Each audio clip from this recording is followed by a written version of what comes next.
takes place between 9 a.m. and 10 a.m. Events occur in real time.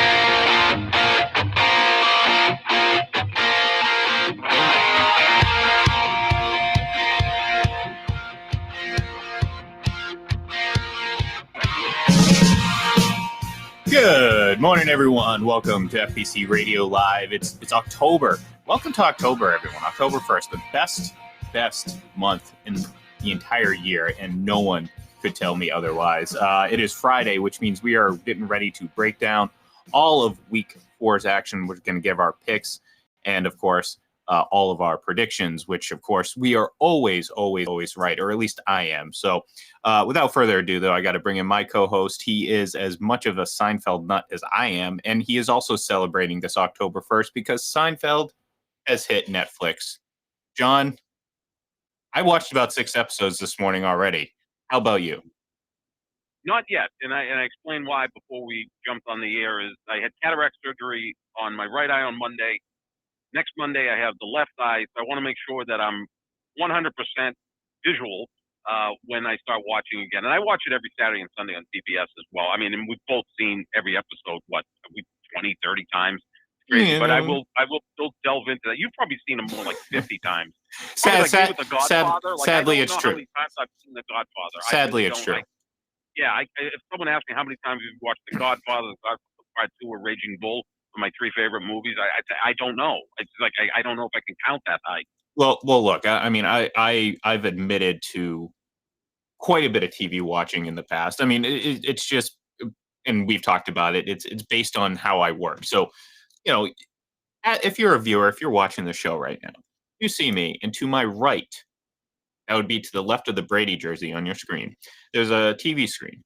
To my left would be the other computer screen. So, oftentimes I'll put on a show on the TV and just, background noise. So, when Seinfeld was obviously on Hulu, and of course I have the DVD, so it's not a huge deal.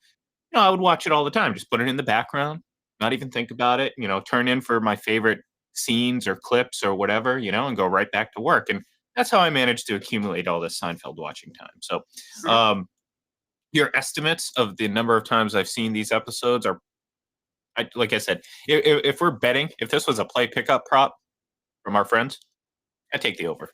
I probably watched more than that. Yeah, I mean, the great thing about Seinfeld is, like baseball, it can be background because we've seen it so often. Yeah.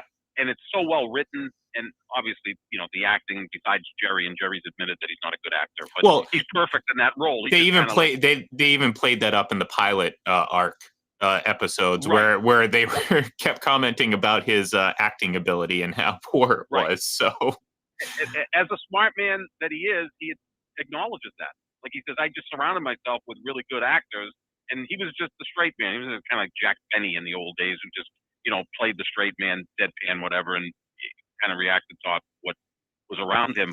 But it's great in the background. I mean, you could be writing a column, you could be like, doing laundry, whatever, and you could have Seinfeld on in the background because we've seen it so many times. I get frustrated when people who I think are fairly intelligent don't like the show. There's not many that I've run into, but there are some, and I'm like, dude, watch it again. Like, just give it another try. Yeah, appreciate it. I mean, the writing is spectacular. I think 99% of it still holds up. I mean, there's the technical stuff doesn't hold up because it was in the 90s. Like, Jerry had this big computer that no one has anymore, and some of the technology, like a lot of the scenes would have been moot if people had cell phones, right? But no one had cell phones really in the 90s, other than in the 80s. Yet Gordon Gekko had the giant $2,500 cell phone that you needed 2 hands to handle. But yeah, I mean, but that's what makes it kind of funny, like when they were trying to figure out where the movie theater was or what movie they were going to, and Movie Phone was being run by Kramer, and George called to find out what time was it. Prognostic. What was the name? Prognosis of the movie? Negative. Prognosis Negative, and then George walks into the theater. And why don't you just tell me what movie you want to see? Why don't you just tell me? Well, and that's the thing. A lot of the plot, the text to a lot of this is still relatable to today. Like just the Sure. everyday nuance of life, the little situations that you get in, these like little quirks of people and all that. Yeah, it's still relevant, and that's why it's held up for so long. And it was like I'm a big fan of Curb Your Enthusiasm too. Obviously, Me too. A Larry David production, and certainly a more crude and life-like version of Seinfeld. And but the original, it just part of the allure is too. I mean, I don't think you could do this with Jerry being a good actor. Like, I think that's part of Right. the enjoyment of it. Yeah. Like you understand, he's a comedian. He's not a great actor. It's like the facial expressions, the high pitch, the really off tone. I don't know. It's just, there's a lot about it where you're like, oh, this guy wouldn't get Jack if he was, actually trying to get acting work. But that's part of what was great about it. But then I don't know. Like I said, I'm probably going to be sitting on Seinfeld for quite a bit now that it's on Netflix. It's just so easy to flip through these episodes, find the ones that I like, and yeah, just keep hammering that home. So Yeah, no, um, that would be a good time in between football games, and we got an exciting weekend coming up. Because you mentioned October, and I know it's your favorite month because it it is your is, birthday month. it is. But also, it's a great month weather-wise.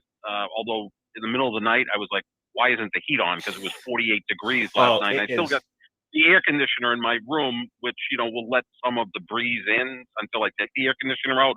But for a sports fan, this is a great month because you've got hockey and basketball starting up. You got Hmm. football, both the NFL and college in full bloom. And oh, by the way, I know there's not a lot of us, but there's a great pennant race going on in both the American and National League. And being a San Francisco Giants fan, I am gloating as hopefully they can wrap up the National League West with like 107 wins. They still haven't clinched because the Dodgers are only 2 games behind them. But yeah, this is generally, I would say, April and October are great months because they kind of like the beginning of some sports and the ends of others. So fabulous time to be a sports fan. Yeah, and look, October it was always my, for obvious reasons. You already mentioned it. The number of important games across all the leagues going on was great. If you live up in the Northeast, the leaves are changing. Falls around, all that stuff. Yep. Down here, it's a little bit different. We lost our humidity. It's completely gone away. So I've been sleeping with That's the nice. windows open at night, and it's Yeah. been fantastic. Now I am getting a little bit of the Tom Brady voice, and when I first saw that clip, I was like, I know that voice. That happens to me all the time. You talk a lot, and then this drop and change in weather. And if you've been down here as long as I have, it gets to you sometimes when you go from suffocating humidity to kind of cool and breezy. Sometimes you get the little scratchy throat, especially if you like to talk a lot. So I'm not concerned. And obviously, people have said that was the case for Tom. It wasn't that he was sick. So dealing with that a little bit, but that's fine because I get to keep my windows open at night, and that brings a smile to my face. It's just a great time of the year, John. Great time of the year. And when I It is. used to I go still when I used to go to I still think UMass, it was Halloween, so that oh, was that was always fun Halloween as and well. the great foliage, Oh, of course, of in course, New of England. course. But I'm thinking Brady might be trolling Mac Jones, with the high pitched voice, and maybe he's doing a little bit of that too. You you think everyone's trolling everyone, or Oh, absolutely. I think you hope everyone's trolling everyone because it's great. It's Yes. great drama. It's great drama. No, look, I'm happy for a lot of reasons. One, I can't wait to watch this game, and two, I've said it a number of times. I can't wait for it to be over. I'm so just tired of this build up already because it's not even build up for a game. Yeah, I mean, I don't even recall anyone actually talking about the actual game that's supposed to be played. It's all about this drama and all that nonsense. So I'll be excited to see what this game is. Ultimately, I don't think the Patriots are ready to win a game like this. I just don't. No. I think I look at it and I say, okay, well, Bill Belichick obviously is going to have the right plan. Whether it gets executed or not is a different story because, again, you Mhm. can plan, you can prep, you can do all that stuff. But if you don't execute, how important is the plan? How much worth is that plan? It's worthless. So I think Bill's going to put together a good plan. I think they're going to put up a decent fight, and I mean, not make it too easy. But I just don't think this Patriots team is ready to win a game like this. 6 weeks from now, they may be. You know what I'm saying? Like I think, you know, early on in Mac Jones' career, first primetime game against obviously Tom Brady. I mean, no one's talking about Mac Jones. He should be a big storyline in all of this. If things were normal, let's just forget, pretend like, the greatest quarterback of all time wasn't going back to New England. Mac Jones would be a big talking point going into this primetime game. Like, what is he doing? How is he going to develop? What have we seen through 3 games? Blah, blah, blah, blah, blah. But in this particular situation, he's not even being talked about. So, anyways, I just don't know if he's ready yet. It doesn't. That's not a knock on him. I'm not saying that as a negative. I'm just saying he's playing his 4th game in the NFL, going up against a guy who's, played 4 games in the playoffs multiple times. So it's. I feel.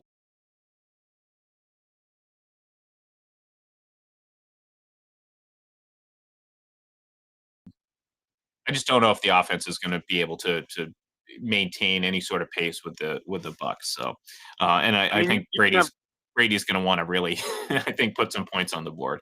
Oh, I'm sure. Obviously, you can have great plans like Belichick did in 1986 and 1990, but he had Lawrence Taylor leading the defense, and great plans in 01 and 03 and 04. But who did you have on that defense? Ty Law and Rodney Harrison and Mike Vrabel and Ted Johnson and Teddy Bruschi and Willie McGinnis and all those great players. Not to mention, the 04 defense had a defensive line of Ty Warren, Vince Wilfork, and Richard Seymour. All first round picks, all outstanding players. Seymour belongs in the Hall of Fame. Wilfork will probably get some support for getting in the Hall of Fame at some point. Warren was a really good player. I mean, that defense was loaded, so it's nice to have all the great game plans you want. But as you said, Ian, need someone to execute that. And I don't know if the Patriots team right now is capable of that. If they had Stephon Gilmore, I'd give them a little bit better. Help. Yeah, it would definitely help. I don't know if it would change much because I don't think it necessarily even matters defensively. Yeah, Tom's going to get his points. That's the thing. Like, I mean, if you expect to win this game by going out and shutting them down defensively, then you're going to be sorely mistaken. I just don't think it's possible. So, how do the Patriots win this game? Well, they have to out offense the Buccaneers, and that's where I say, okay, I just don't know if they can do that yet. That's not to say that 6 weeks from now we're sitting here looking at the Patriots and saying, okay, this is a team that now can really, if you're talking about putting up points, yeah, we believe they can put up points because I think the potential's there. Like I said, after this past weekend, there's a lot to like about Mac Jones's game, but as the case is with many young quarterbacks, there are things that he needs to work on. Mostly, there's some accuracy, deep issues, but you start connecting on those, all of a sudden, last week's game looks a whole hell of a lot different, and you're sitting there saying, wow, Mac Jones is pushing the ball downfield. So I think that's coming. I just don't think it's there yet. So, obviously I'm giving away, we're going to do our picks here to end the show here in a little bit, but I may be giving it away this game in particular, but I just don't, like I said, I just don't realistically see the Patriots being ready to win this game right now. If it was played later in the season, maybe a little different story, but for now, like I said, I think they're a little overmatched, and I don't think the moment clearly is going to be too big for Tom coming back to New England. No, I think early in the game he might be so amped up that he may be out of his comfort zone for a moment, but then he always rights the ship. I always found it interesting among all the numbers and achievements and accolades and all the great things with Brady and Belichick that in 9 Super Bowls together they never scored a touchdown in the first quarter. That blew my mind away because how many games have we seen the first time they get the ball they just march down the field and score a touchdown? They've never done that in the Super Bowl. It may be a feeling out process. I think Brady, one of the endearing qualities of him is how intense he is. Maybe sometimes a bit too intense to start the game. We've talked about crazy psycho Tom, where he comes out of the tunnel and it's like he looks like he's ready to conquer the world. And sometimes some of the throws will be a little bit high, whatever. Quarterbacks face this all the time. We saw last week Matt Stafford, 1 for 6 to start the game. Sometimes you get a little too amped up and you have to kind of rein it in a little bit. But this is going to be fascinating to see what happens. My biggest concern with the Patriots, like you said, Ian, is what the hell are they going to do on offense? Because I don't trust the offensive line right now. So now you're going to put the ball in the hands of Mac Jones because no one runs against Tampa. Like that's almost a near impossibility. The Rams did a nice job, at least having somewhat of a running game to set up play action, or in many cases, Stafford didn't even have to go to play action because he's got obviously an elite arm. But no one runs against Tampa. It's very difficult to run against Vita Vea and Dominic Sue and those fast linebackers. So now you're putting the ball in the hands of Mac Jones. Is that offensive line capable of keeping him clean? So far, it's been somewhat disappointing this year. I would see what happens with Trent Brown. I would say, well, obviously, I think Trent Brown, if he's back or in the game, that's a huge positive for them. But I wouldn't even necessarily put it all on the offensive line. Again, I think sometimes your offensive players just need to pick your quarterback up. Like I said, I mean, there are certain plays that Mac's got to get better at, and he's going to improve. And there were some accuracy issues, like I said, on throwing some of the deep balls, but he didn't get any help, in some of those big situations that really, you change the outcome of a couple of those plays. All of a sudden, you're looking at this whole play or this whole game a lot differently. And they just haven't got that yet. I mean, the tight ends, Hunter Henry and Jonnu Smith, have been very disappointing through 3 games. You expect them, that's the thing. Their expectations are aligned with their salary and what they've done in years past. Like, you expect them to go and make plays and not just be bodies out there. And so far, there's been some opportunity that they haven't come through on. And again, so yeah, the offensive line needs to play better. I think they were better than what most people thought this past weekend. However, I think ultimately the Patriots just need their playmakers to make plays. And again, maybe we realize in 6 weeks, maybe we were wrong. Maybe Bill Belichick was wrong on these guys. I don't think so. I'm not overreacting to that, but I'm just saying right now, we got to see it. We haven't seen it in a Patriots uniform yet for those guys. And yeah, Mac's going to need him. I mean, he's a young quarterback. Like, he has a lot of potential. But sometimes, like I said, your teammates around you really have to elevate you, and they didn't do that when they had opportunities to against the Saints on Sunday. Jonnu Smith had 4 drops Sunday. Yeah. I mean, at times it felt like they would have been better off playing 10 against 11. Yeah.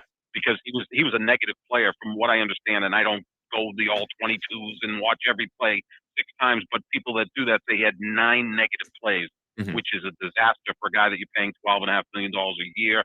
Hunter Henry hasn't popped. You look at the numbers of Hunter Henry and Jonnu Smith.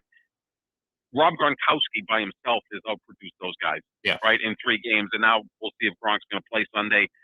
I'm hearing that he's really doubtful, that, he took quite a shot there against the Rams, and that he may not even travel with the team. So that's unfortunate, because I know through it all, Brady Belichick is the main. It depends main on part of this, real quick. Gronk is a pretty interesting guy too. Real quick, it depends on where you're getting that information, because there's been some person known well within the Patriots Twitter community who basically just makes things up, is never right about anything, has put that out there. I like that guy. I like that stuff. I don't. I think it's honestly, it's a pathetic grab for attention. I mean, I don't know if you saw recently, but going as far as verbally attacking a player's wife because he was right. I draw the line at that. There's an extent to which you can have some fun on Twitter, but at a certain point, when you just go and blatantly lie for attention, that's in my eyes pretty pathetic. Well, if you lie, if you've got a source, but he doesn't. He doesn't though. He doesn't. I'm convinced so many of these people just throw crap out there. No, I'm what's going to happen is. Oh, of course. No, I know what you're talking about, but I'm talking about, like, there's even things out there where 50% will say one thing and 50% will say the other. Well, you know what? 50% are going to be right, 50% are going to be wrong. It's like those old 900 numbers, and I actually ran one year with gambling tips. Yeah, no, this isn't that. A lot of those 900 numbers, they literally would have their game of the year. It would be Tampa Patriots. Half the callers would get Tampa, half the callers would get Patriots. Yeah, that's not this. We had the lock in here, but this is I know. Yeah, this is just some clown who goes out and says things and then doubles down and acts like a child, although he's a 30-something-year-old man. But that's besides the point. So I honestly, Gronk's going to play. There's he's going to play. I think this idea that he wouldn't all stems from some BS reports out there. So I would say he's going to end up playing. Antonio Brown's going to end up playing. So you got to three-person reunion there. And there's a possibility that new cornerback Richard Sherman will make his debut, and certainly not in many snaps. I mean, he's not going to play 99% of the snaps, but he's going to potentially get his feet wet in today's or this weekend's game, which this is obviously something the Bucs needed. They needed some support in the secondary. We saw both teams from the Super Bowl this past year go out and make moves to address weaknesses.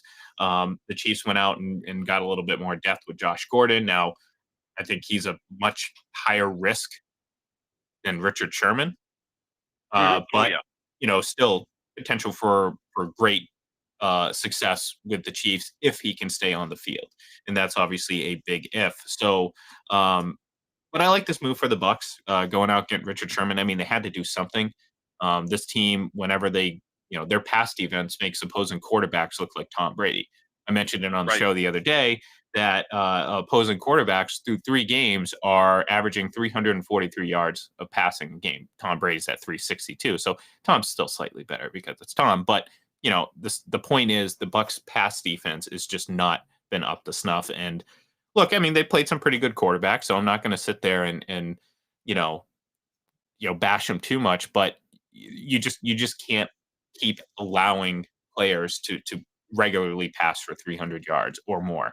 It doesn't add up to success for your team long term. So go out, get a guy, got some experience, all pros, Pro Bowls, Super Bowl twice, obviously winning one, losing one to Tom Brady. I think it's a good move, veteran leadership wise, presence in the locker room, all that stuff I think applies to Richard Sherman. And look, I don't think any sort of resolution or whatever is going to come of his legal issues this season. So for the Buccaneers, why the heck not? Sign him up, add him to the depth because they need it. They desperately, desperately need it. The Bucs and Chiefs almost feel a little bit like the Lakers and the Nets, like whatever players out there they're going to sign because they have this arms race between each other. They met the Super Bowl and most everybody picked them to meet again. I didn't because I do recall the NBA Finals was Phoenix against Milwaukee. Obviously, Tampa and Kansas City are going to be right there in the mix. I'm not saying they're not, but they both have that feel. And I give their front offices credit, right? They're in a win now mode. So if it means go get Richard Sherman or Josh Gordon or whoever, go ahead and do it, because you could get to the NFC Championship game and Richard Sherman's playing at a high level. Next thing you know, you can contain that Rams offense better than you did last Sunday. So, yeah, and this appears to be really of no risk. I mean, Sherman is a guy who we've seen perform at a very high level. He's an incredibly smart guy, smart player. I think he'll pick the defense up quickly. Like you said, Ian, maybe he'll be out there for 20 snaps. He's always a threat to, have a pick six because he's got great ball skills. So, yeah, no, this is a smart move by Tampa bringing him in. And by all accounts, it was Brady that made the phone call, which I'm sure Brady loves doing. And that's what these guys want. They want a little bit of involvement. I mean, Rodgers has talked about it. I think Russell Wilson's talked about it. The elite quarterbacks want to be somewhat involved. And look, if Tom Brady calls you and you're Richard Sherman, and I know, back in 2012, they kind of had a stare off after a Seahawks win, but I think they have incredible respect for each other at this point. Remember the Super Bowl 2 years later when Sherman walked up to Brady and shook his hand and said, "You were the better man today." So they have incredible respect for each other. So when Brady calls, you listen. Well, and they had also mentioned, I believe Richard Sherman mentioned it after he signed, saying that he and Brady had actually done a jersey swap a few years later. And I think Brady wrote on or something that he's still mad, or I'm still mad, bro, or so. So you're right. There is a lot of, everyone will point to that situation, but in so many cases, obviously, specifically with Tom Brady, you look and you see these competitors, like going back to that whole Jalen Ramsey clip. And this is what really got me. Jalen Ramsey, top 10 player in the league, right? Not just a cornerback. Across the league. He's close. I think he's slightly overrated, only because I do remember the divisional round last year where Devontae Adams toyed with him. But no, he's probably the best corner in football. I'm a big Jair Alexander fan, who I think is pretty spectacular to the Packers. Yeah, so either way, the point is one of the best players in the league. Did you see how fan struck he was after the game trying to talk to Tom Brady? And just how much he was just like, man, I respect, and I don't Sometimes that's for show. I think, obviously they know the cameras are on him, all that stuff, but all too often we see all these like not just I mean, obviously rookies and all young players are going to do that, but I'm talking like the best of the best. Like the best of the best are in awe over Tom Brady. And Of course they I are. love stuff like that because it gets me, obviously it He's falls. Babe Ruth. Yeah, He's it's Babe love Ruth. it. I love it. But They're playing with Babe Ruth. I mean, essentially, look, Jalen Ramsey, I believe, is 26 or 27. So he was what, 5 or 6 years old when Tom Brady won his first Super Bowl. I mean, and like how many times have we said this? 13 of the 32 NFL head coaches are younger than Tom Brady. Now we're seeing people who were drafted much later than Tom Brady get into the Hall of Fame. it's Calvin fun. Johnson was drafted 8 years after Tom Brady was drafted, and he just got inducted in the Hall of Fame, and he's an all-time great. So, yeah, this is Babe Ruth that we're watching, contemporary Babe Ruth. I feel like you can put like when his career is over, just a book together of all those like stupid little factoids, not like the main like information about him, but like stuff like that, like he once played with Cliff Kingsbury, as a backup, yeah, and now this Tom Brady might be the curly Lambo or something. Exactly. But anyways, enough about Tom Brady, at least for now. We have never enough for you. Yeah, never enough. But we do have 15 minutes, and we have about 17, 16 games to predict right now. So we're going to do this. I got started off with picking the Bengals yesterday. I picked them to win. Okay, I did too. I picked Jacksonville with the points on Twitter, but I thought Cincinnati would win. And I hit both. Well, 7.5. I mean, that's give them a little credit. Cincinnati should not be 7.5 over anybody, especially coming off a big win over Pittsburgh. That's obviously that tough one. And plus Thursday night football so far this season has been just down to the wire. Of course, obviously we got the game-winning field goal yesterday. So I picked the Bengals to win. So we're just going to jump right into starting with the 1:00 games. If you're watching on the screen here, you'll see the nice put together that I have here. So starting first, we have the Washington football team heading to the winless Atlanta Falcons. I got Washington winning this one. I'm not certain what Atlanta is, and even at home, I think they're going to struggle against this Washington defense, and I think Washington will put up enough to win this one. Atlanta actually won last week. Remember they beat the Giants? Right. 20-17. Okay, someone had to win that game. I don't know if you want to give them credit for a win over the Giants. Maybe they shouldn't get that. Maybe it's a half a win. We'll call it that. Yeah, there we go. I like Atlanta in this game. I think they played pretty well against Tampa in week 2. They were awful against Philadelphia in week 1, but you can't necessarily look back to week 1 when you were in week 4 and draw much out of that. So I'm going to disagree with you on that. And I got Atlanta only because oftentimes with these games that make no sense, I'll take the better quarterback, and Matt Ryan is the better quarterback in this game, so I'll go with Atlanta. Next, we have the Houston Texans heading to Buffalo. Buffalo's obviously starting to look a lot better. I think Josh Allen played his best game of the season. In week 3, again, I'm having some early doubts based on some of his early performances, but they definitely looked back into it last week. So give me Buffalo in this one at home. No problem. There's 17.5-point favorites. I do like Houston with the points. Yeah, that spread's a little ridiculous. I was actually, when I saw that, I was like 17.5. Like, I like Buffalo and I hate Houston, but I don't know if I hate them that much. So I think taking Houston to cover or I think you're good. and Buffalo has Kansas City next week, so it might be a slight look ahead. Yeah. Oh, sure. And that will obviously be one of the highlight games next week. So next we have Detroit at Chicago. I think Detroit finally pulls one out. I really do. I think Chicago's offense, decision-making, quarterback, it's a mess right now. I don't know what they're going to trot out there on the field. I don't know how it's going to look on the field. And I think Detroit has, for better or worse, had opportunity.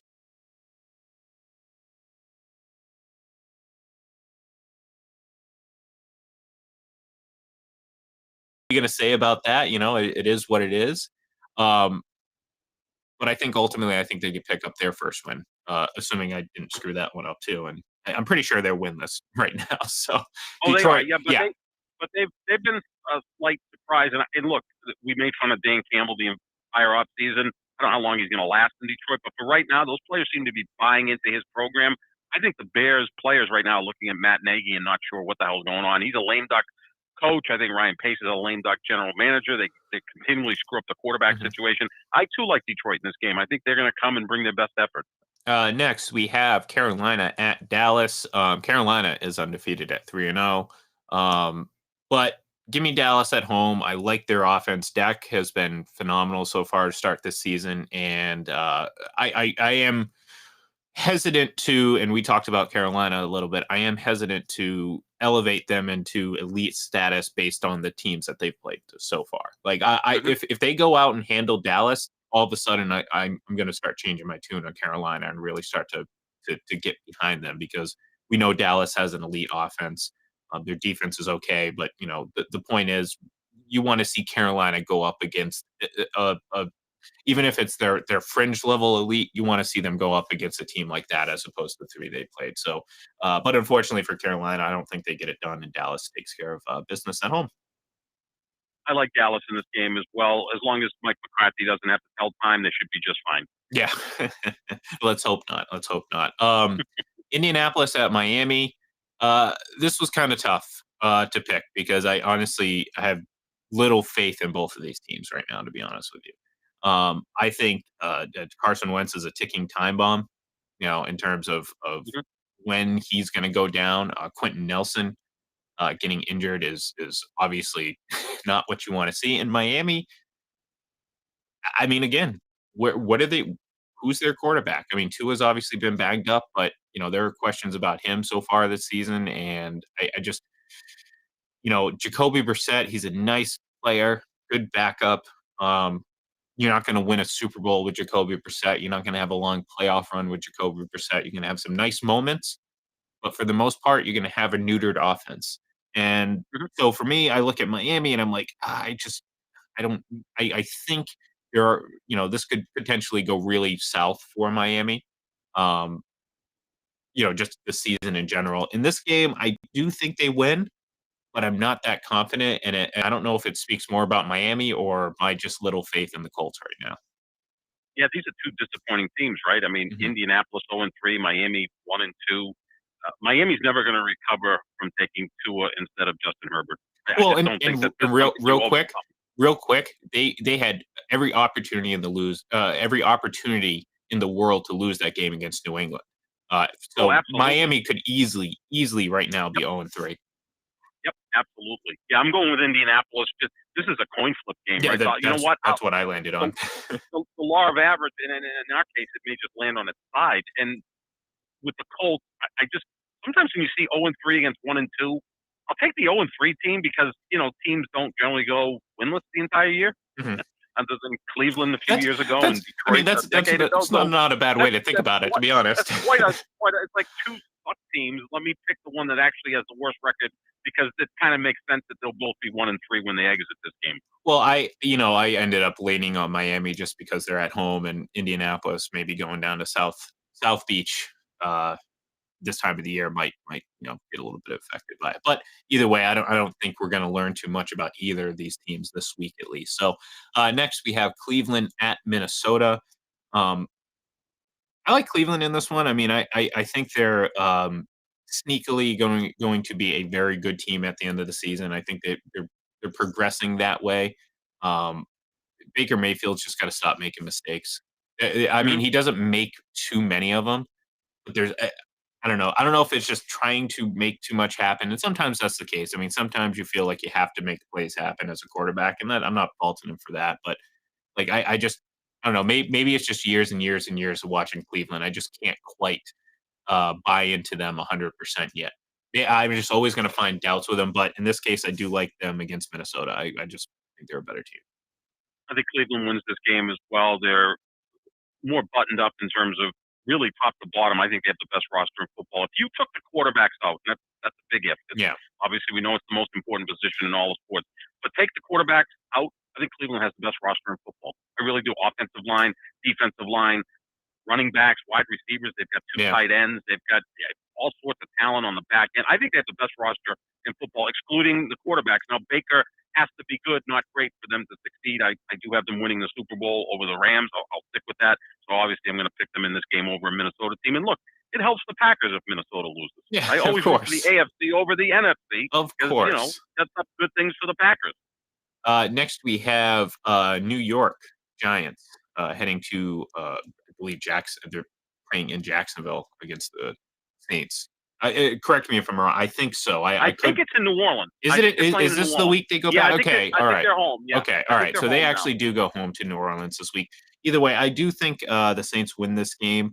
This was another weird game for me to pick because, like, the Saints looked good last week. They looked terrible the week before. It's really just how Jameis Winston goes.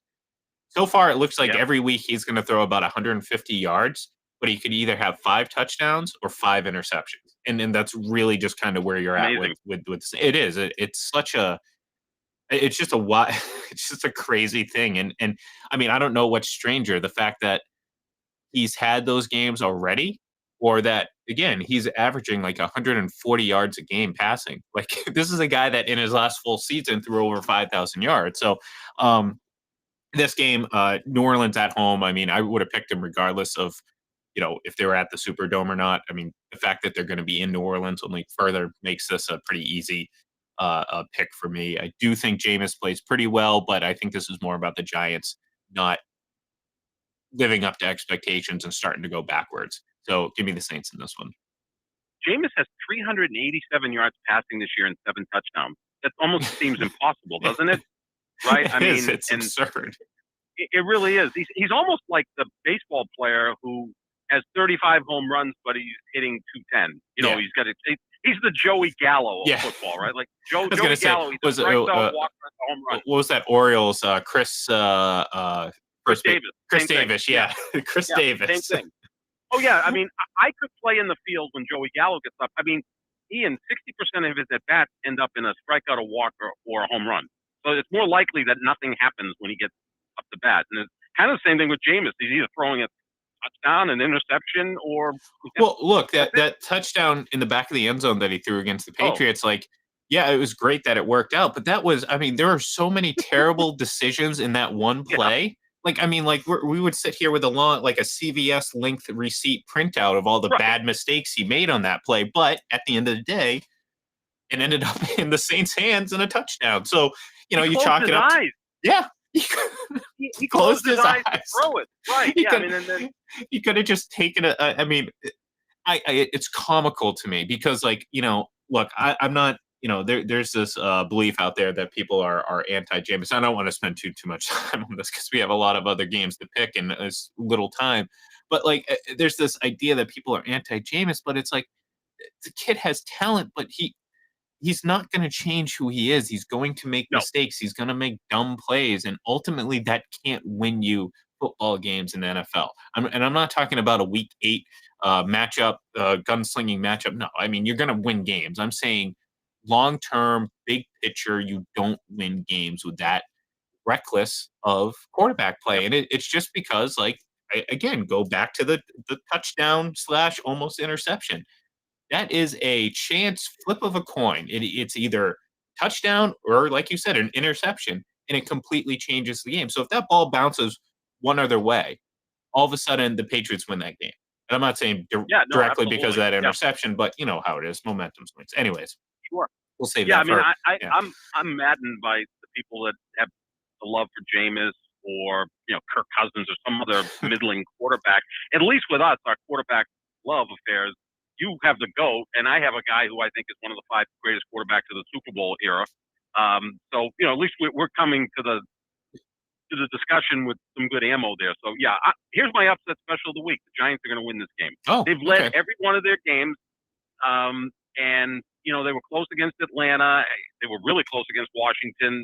It was tight until the very end in the season opener against Denver. So I think the Giants are going to pull the upset. Plus, I know it's the first game back at the Superdome, but it's the 4th different venue for the Saints in 4 different weeks. I think that's very difficult to kind of deal with.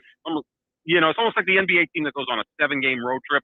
The first game home after that, oftentimes they'll lose because it's essentially the 8th game of a road trip. So I'm going to pick the Giants in this one. All right, next we have the Jets hosting the Titans. Look, I based on my New Orleans pick and based on this pick, New York Metro football teams will be 0-8 by the time this weekend is over. Um, Not that I have much, hope for Tennessee right now. Julio Jones is banged up; he may not play.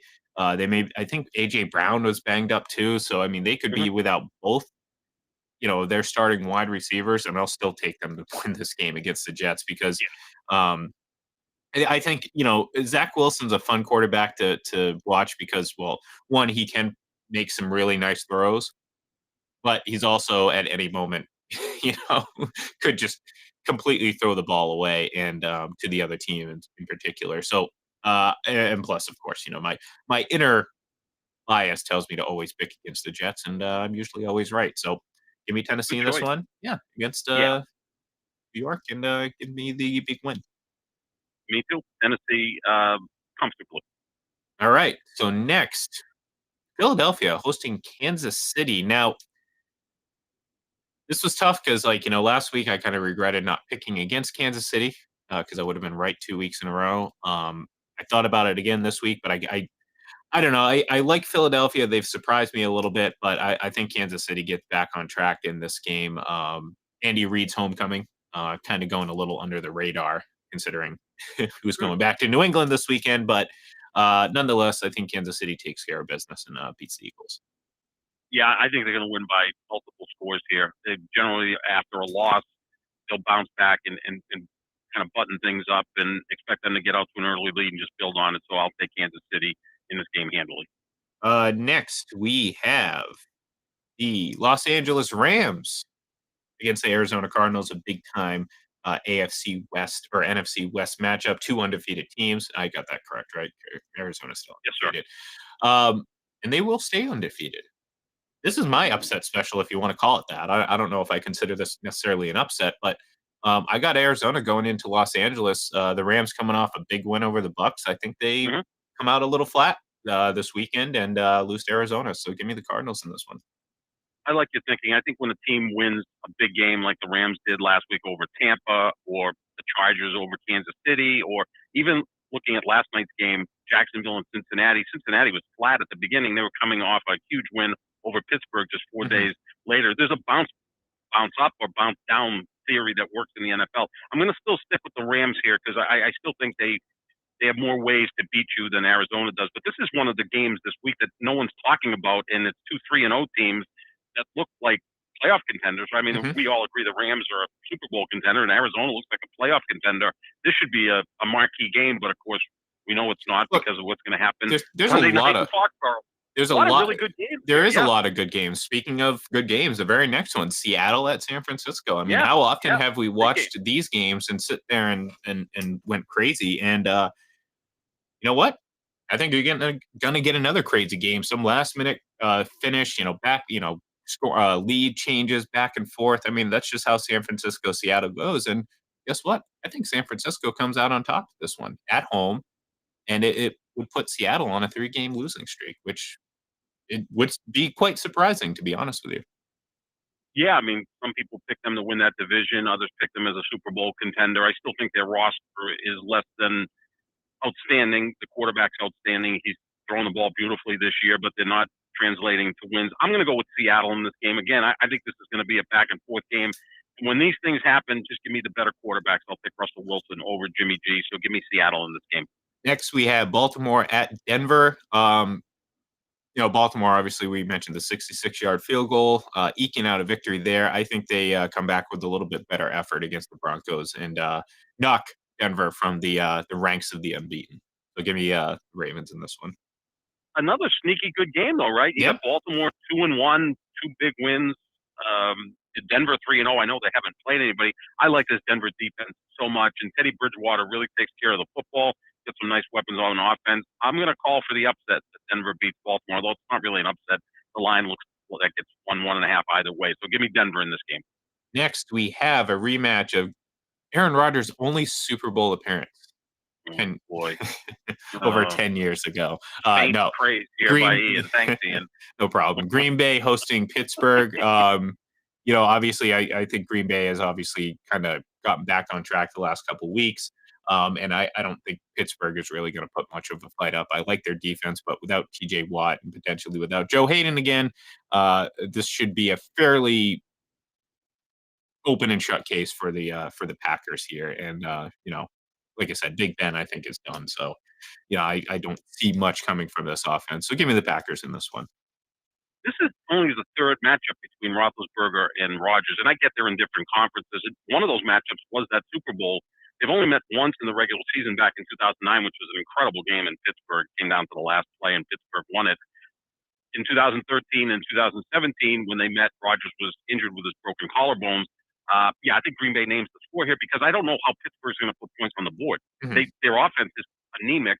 They really can't run the football, which is something you can do against Green Bay. And I don't think they're going to be able to throw the football either because Big Ben can't get the ball 10 to 15 yards down the field. I think the Packers win this. In the crowd, obviously, is a big impact at Lambeau Field. They're going to be fired up. Look, along with Dallas, these are the three biggest brands in football, right? I mean, in terms of, they travel. There'll be Steelers fans at Lambeau. There'll be Packers fans in Pittsburgh. We know they have the great fan base, but I think the Green Bay Packers win this one by, I'm going to say 14 to 17 points. Oh, wow. Yeah. I don't know if it would be that crazy, but I do think that they end up winning fairly comfortably. And last but not least, Tampa Bay Buccaneers heading to New England to take on the Patriots.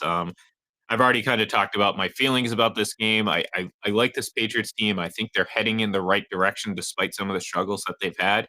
I just don't think that they're ready to win this game yet. So I do think Tampa comes in. I do think Tom Brady has a big game, just based on how we've seen the New England secondary and just how we've most importantly seen how he's played in particular. I like the Tampa Bay Buccaneers in this game. I'm going to be rooting against Tom for the first time in my entire life. And I'm going to be disappointed as so many people and teams have been rooting against Tom Brady. So give me the Buccaneers in this one. Yeah, I think Tampa's going to win. I think it's going to be a close game. In fact, I'll give you my predicted score, 27-23 Tampa Bay. I think the Patriots come up with a good defensive game plan. Again, they may not have the personnel to execute it, but I think they want to shorten the game as much as they can, and the best way to move the football is putting it up in the air for the Patriots, which isn't necessarily their strength, but if they can just get their short passing game in gear, I think they can move the ball and may lead to field goals, which is not going to be enough to win the game. I've got Tampa winning 27-23. And again, for my Packers, I need the Patriots to win because, down the road, Tampa and Green Bay will be two of the top 3 or 4 teams in the NFC, and those records will be important about buys and home field advantage. So Tampa will win, but I think it's going to be a better game than most people anticipate. You're always thinking ahead, John. Always thinking ahead. So you know what? You guys are playing checkers. I'm playing chess. I mean, that's all I can. Not Parcheesi or anything like that. I tried Backgammon. Pie Gow once.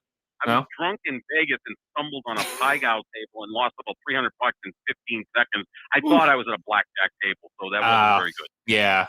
I understand. I'm don't worry. I'm not going to make that mistake. I don't want to do that. I was like, what? What did I don't even have any say in what goes on here. I'm like, sir, you're being rude. I said, no, I'm not. I'm losing money and I'm going to go have a prime rib right now. I had a good day at the horses.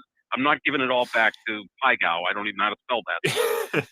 Yeah, that's the thing. You got to pay attention to those markers telling you what game it actually is. True. But, yeah, that's a good thing to do. Yeah, it would be smart if you don't want to lose money. Anyways, thank you everyone for tuning in. I hope everyone has a great weekend. Enjoy this weekend's games because there's going to be a lot of fun. We're going to be on air Sunday morning for Full Press NFL Sunday. So join us then there at 10 a.m. at Full Press NFL on Twitter.